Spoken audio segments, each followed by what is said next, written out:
हूं आपके साथ नवजोत रंधावा। हैदराबाद निकाय चुनाव में एआईएमआईएम नेता असदुद्दीन ओवैसी की साख दांव पर लगी हुई है और इस बार इस सियासी दंगल में बीजेपी ने भी अपनी सारी ताकत झोंक दी है। कल चुनाव है और इस बार हैदराबाद में किसका बदलेगा भाग्य। ओवैसी ने अपनी जीत का दम भरा है। आज तक ने उनसे खास बातचीत की।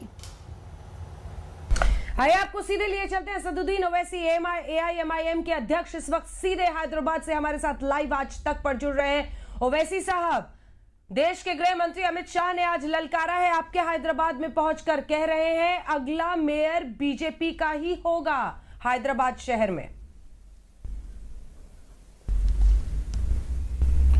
4 तारीख को मैडम आप बुला लीजिए हमको, हम आ जाएंगे, उसमें कोई जल्दी नहीं है। हम तो यही कहेंगे कि बिल्ली के ख्वाब में छिछड़ी होते हैं तो वो ख्वाब देख सकते हैं मगर रियलिटी कुछ और है। और 4 तारीख को रिजल्ट आ जाएगा, मेयर भी किसका बनेगा देश जान लेगा और हैदराबाद की आवाम अपना फैसला सुनाएगी ज़रूर।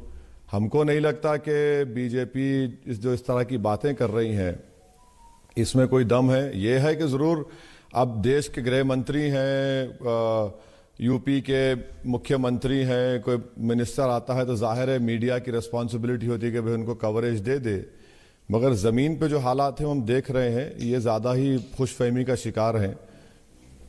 आप चुनाव लड़ रहे हैं उत्तर प्रदेश में, बिहार में 5 सीटें आपने जीत ली है, पश्चिम बंगाल की तैयारी कर रहे हैं।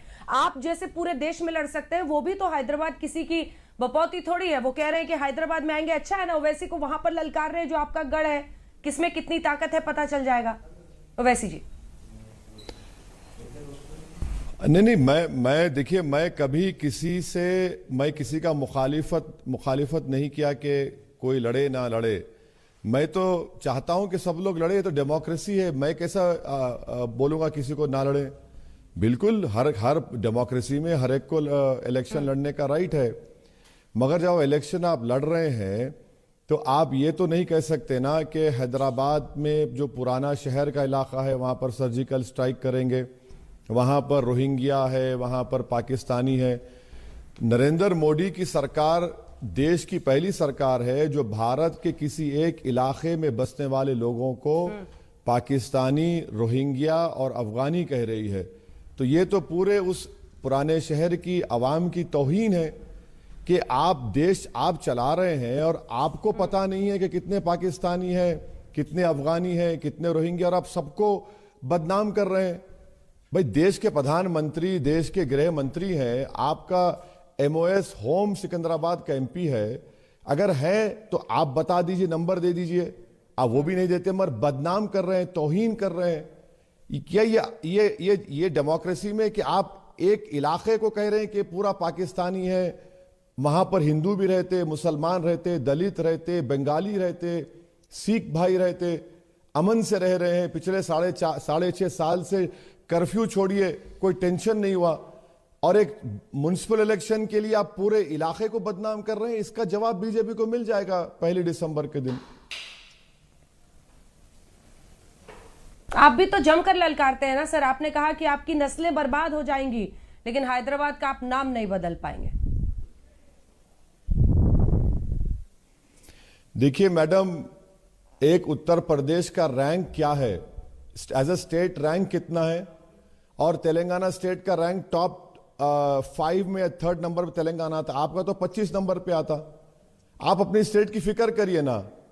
आप हैदराबाद को आकर कह रहे हैं, आप हमको बता रहे हैं भाई आपने तो हाथरस में एक दलित परिवार के पीड़ित बच्ची के माँ बाप को तक अंतिम संस्कार में आने की इजाजत नहीं दी।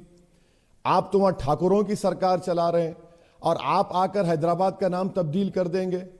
इनको भाई बीजेपी, देखिए मैडम, बीजेपी को हम चैलेंज किए हैं इलेक्शन में, हमको एक प्रोजेक्ट बता दीजिए जो आपने पैसा देकर हैदराबाद में flyover, water line, water reservoir, sewerage line, आप बताइए ना। भाई सैलाब आया, 100 साल के बाद इतना बारिश हुआ, आपने कर्नाटका को पैसे दिए, यहां पर नहीं दिया आपने।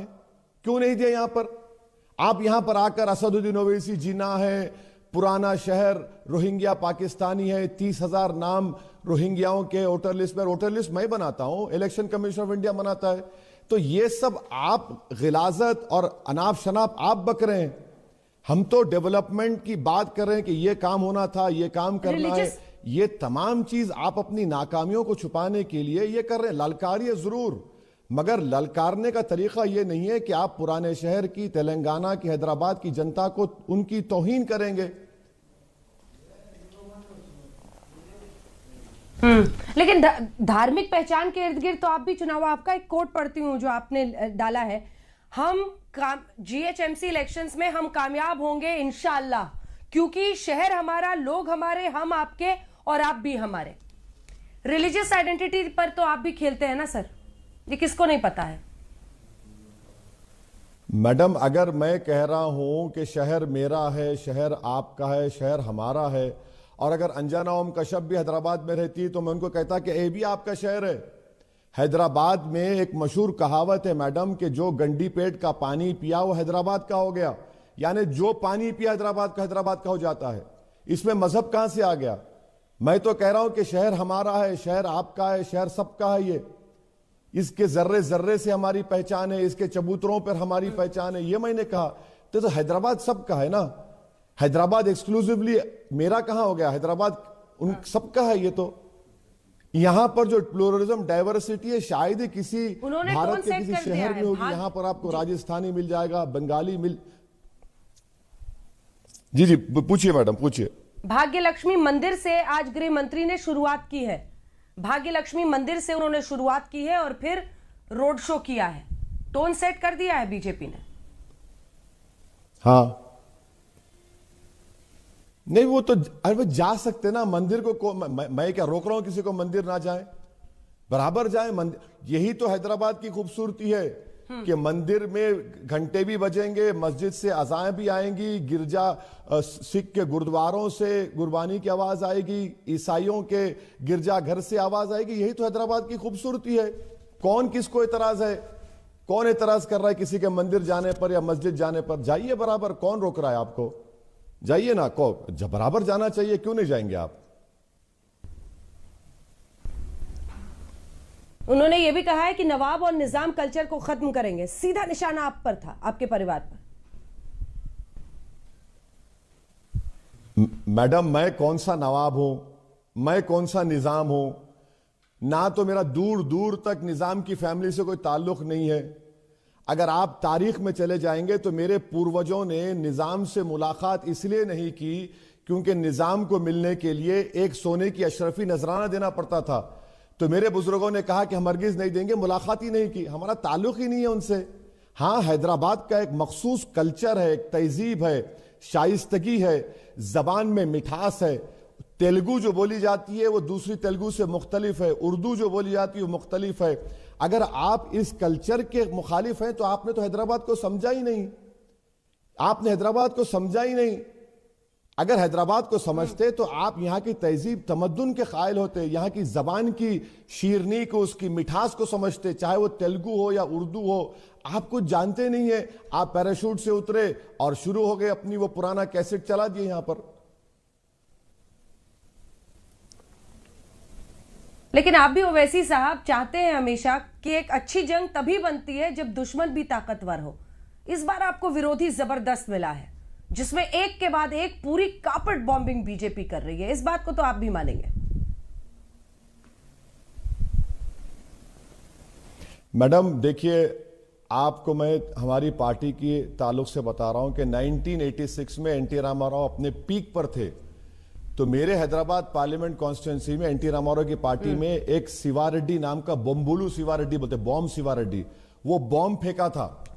2002 में Chandrababu Naidu the chief minister मेरे कॉन्स्टिट्यूंसी के गली गली में फिरे। आज बीजेपी फिर रही है, कोई फर्क नहीं पड़ेगा। आप देख लेंगे 4 तारीख को इंशाअल्लाह ताला। अरे आइए ना, डेमोक्रेसी में कौन रोक रहा है? मगर आप लोग जो अनाप शनाप बक रहे हैं, कारपेट बॉम्बिंग, आप सर्जिकल स्ट्राइक करेंगे। आप बताइए मैडम, किसी देश के एक इलाके पे कोई सर्जिकल स्ट्राइक करता है? ये जबान इस्तेमाल करेंगे आप बोलेंगे पाकिस्तानी है यहां पर।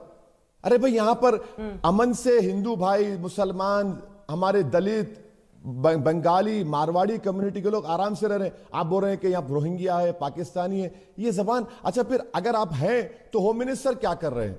होम मिनिस्टर सो रहे थे इतने साल से, आप क्यों नहीं पकड़ा उसको आपने? हम तो बोले सर पकड़िए उनको। अगर कोई इलीगल है यहां पर पकड़िए, कौन रोक रहे? हम रोक रहे हैं क्या उनको?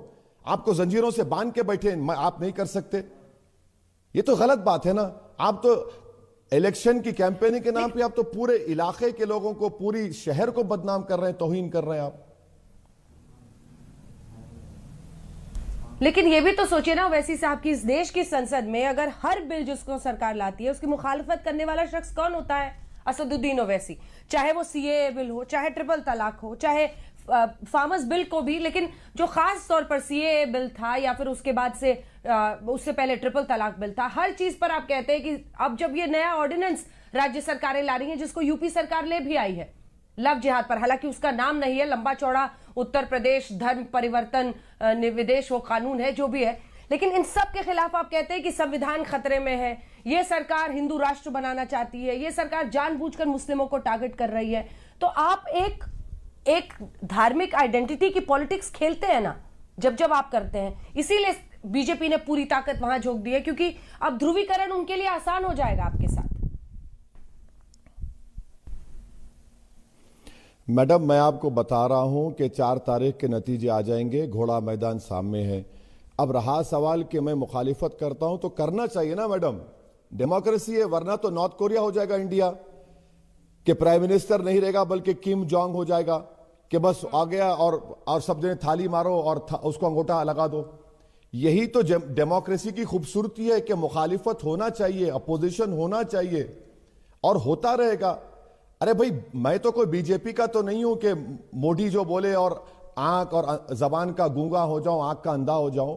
मुझे अल्लाह ने दिमाग दिया है, सोचने की समझने की तमीज दी है, तो मैं मुखालिफत करूंगा और ये डेमोक्रेसी के लिए बहुत जरूरी है। जो आज पंजाब के किसान आकर दिल्ली में धरना दे रहे हैं, हम उनको सलाम करते हैं, वो डेमोक्रेटिक राइट है उनका। वरना अगर सब लोग थाली बजाने वाले हो जाएंगे, खवाली करेंगे, तो वो जमहूरियत नहीं हो जाएगी, इसको खवाली डेमोक्रेसी कहना पड़ेगा हमको। तो डेमोक्रेसी के सर्वाइवल के लिए अपोजिशन जरूरी है और सरकार का अपोजिशन करना जरूरी है, क्योंकि अगर वो गलत काम करेंगे तो हमको बताना पड़ेगा, आईना दिखाना पड़ेगा कि संविधान के खिलाफ है। अब जैसा एग्रीकल्चर लॉज है, वो स्टेट का सब्जेक्ट है, आपने गलत उसको लेजिस्लेट कर दिया, कैसे उसको मानेंगे कोई भी? आपकी नजर से जरा ये मैं समझना चाहती हूं, ये बीजेपी का जो जबरदस्त अचानक से इंटरेस्ट, ये दिलचस्पी जागी है हैदराबाद के म्युनिसिपल चुनाव में, ये क्यों लगता है आपको? ऐसा क्यों है? ओवैसी की वजह से? नहीं, उनका, अब देखिए, उनका राइट है।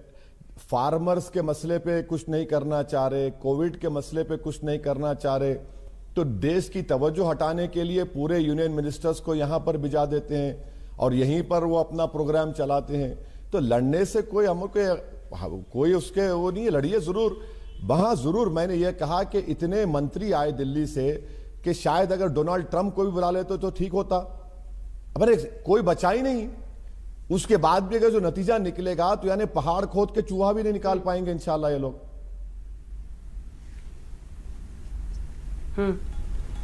पुराने हैदराबाद पर जरा आते हैं, क्योंकि वहां पर आपने बताया कैसे उन्होंने सर्जिकल स्ट्राइक की बात की है, आपको जिन्ना भी कहा जा रहा है। एक छवि आपकी ऐसी बनाई जाए जिससे फिर ध्रुवीकरण की राजनीति बीजेपी के लिए आसान हो जाए।